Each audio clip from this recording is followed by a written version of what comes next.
Մյուզեն։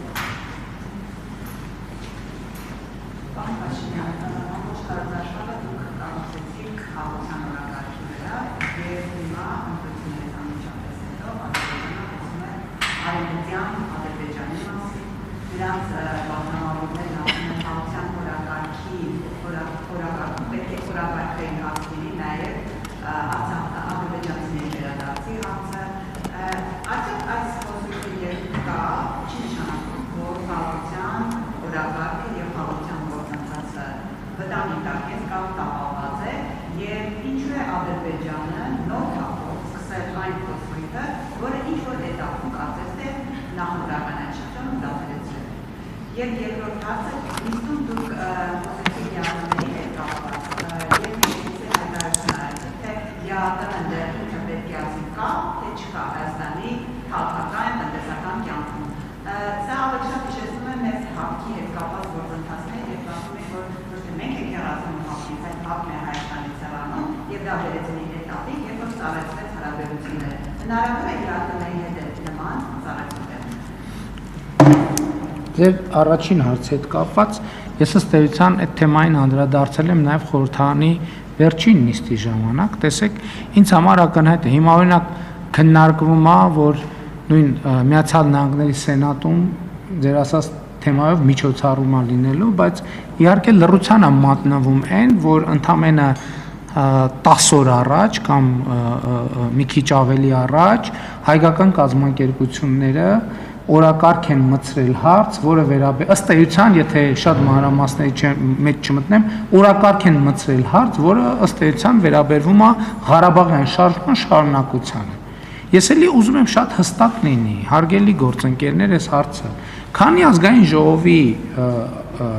օրինակ դահլիճում դրված են Ղարաբաղի դրոշներ, քանի այդ խոսույթը Հայաստանի Հանրապետությունում շարունակվում է, այդ հայլային ձևով դա շարունակվելու է, դա ընդամենը մեկը մյուսին պայմանավորող գործոն է։ Չէ, ես եմ իշխանության, դրա համար ես եմ ասում այս ամեն ինչի մասին։ Եվ ես ասում եմ, որ այդ ամեն ինչը չունի գործնական կիրառական նշանակություն եւ չի ունենալու այնքան գործնական կիրառական նշանակություն, քանի դեռ մենք իշխանություն ենք եւ այդ հարցում հստակ դիրքորոշում ենք արտահայտում։ Այսինքն ինչ եմ ասում, սա էլի չմեկնաբանվի, որ տենց մեր իշխանություն լինելու լոբինգ ենք անում մենք։ Շատ բարձ պատճառով, մարդիկ օրակարգերով, ես նախորդ բանում էլ ասացի, չէ՞։ Հայաստան դաշինքի առաջնորդը ասում է 29743 քառակուսի կիլոմետրով չպետք է բավարարվի Հայաստանի Հանրապետությունը, բա ինչ պետք է անի։ Այսինքն այդ միայն ընտրություններով չի, բոլոր լսում են, չէ՞, թե Հայաստանում ինչ են խոսում, ինչ է կատարվում։ Ես շատ ուղիղ ասում եմ, Միացյալ Նահանգների դաշնակցական լոբինգը ինչքան այդ ուղղությամբ ջանքեր գործադրեց, ինչքան քայլեր արեց, ստանալու են, այսինքն ցանկացած քայլ, որը հակասում է Հայաստանի Հանրապետության ժողովրդի կատարած ընտրությանը, ժողովուրդը ասել է, որ Ղարաբաղի շարժումը չի շարունակվում, չի շարունակվելու։ Հիմա ցանկացած փորձ այլ մակարդակներում Ղարաբաղի շարժումը շարունակելու բերել է հայլային արձագանքներ։ Ընդ որում ես ուզում եմ մեզ բոլորիս բան անել, ուշադրությունը հրավիրել, որ կարա այդ process-ը կարա խնդիրներ առաջացնի։ Հեսա պատճառը, որ ես շարունակում եմ պնդել եւ մեր ամեն հնարավոր քայլ ձեռնարկելու ենք, որպեսզի Ղարաբաղի շարժումը շարունակելու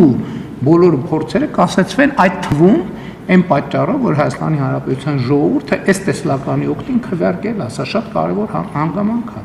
Եվ դա մենք գնահատելու ենք Հայաստանի ժողովրդին նոր ավանտյուրայի մեջ ներքաշելու փորձ եւ մեր լիազորությունների եւ օրենքի սահմաններում ամեն ինչ անելու ենք դա կասեցնելու։ Ցանկացած այդպիսի բան, օրինակ նախընտրական շրջանում ես չուզեցա դրա մասին շատ մանրամասն խոսել, խոսում էր, որ նույն Նախճեվանում ինչ որ միջոցառում է տեղի ունեցել, բայց մենք չէինք ասում Հայաստանում օրինակ ինչ մասշտաբային միջոցառում է տեղի ունեցել դրան նախորդած շրջանում եւ ինչ շեշտադրումներ են արվել եւ այլն եւ այսպես շարունակ։ Մենք ես ելի եմ ասում, ես ուզում եմ ճիշտ հասկանալ, ես ոչ թե մեղադրում եմ ինչ որ մեկին, ոչ թե ես պարզապես ուզում եմ դուք հարց եք տալիս, ես եւ հանրությունն էլ հետևում է մեր խոսակցությանը, ես ուզում եմ, որ մենք խնդրի կոնտեքստը հասկանանք պատճառահետևանքային կապերը։ Ընդ որում ասում եմ, այդտեղ այդ բանն էլ է անիմաստ, ով առաջինը սկսեց, ով երկրորդը սկսեց։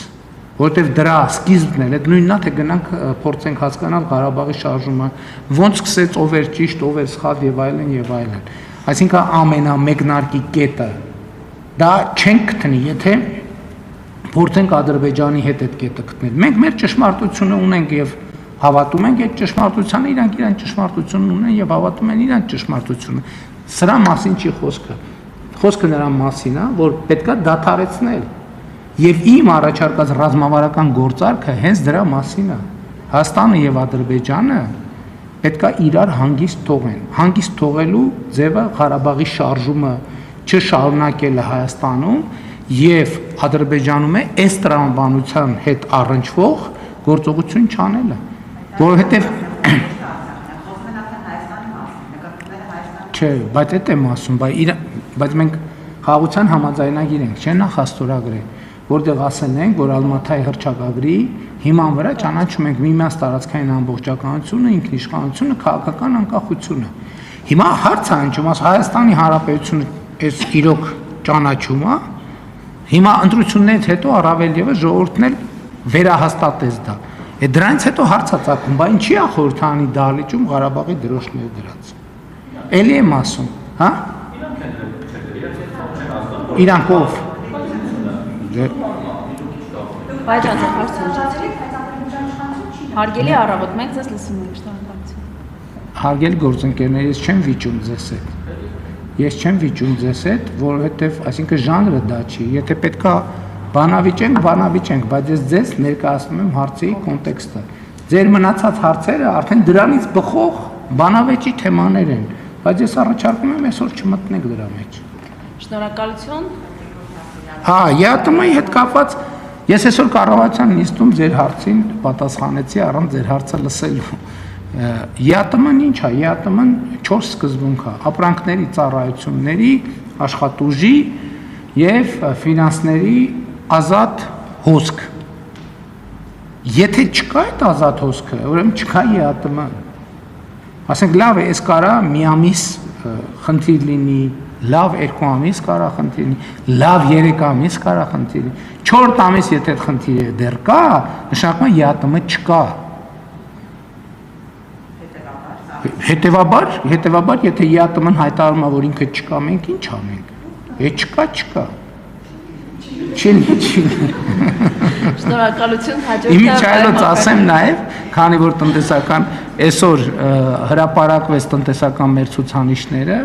մայիս ամսին մենք 11% տնտեսական ակտիվության ցուցանիշ ենք ունեցել եւ 8% հունվար մայիսի տնտեսական ակտիվության ցուցանիշն է։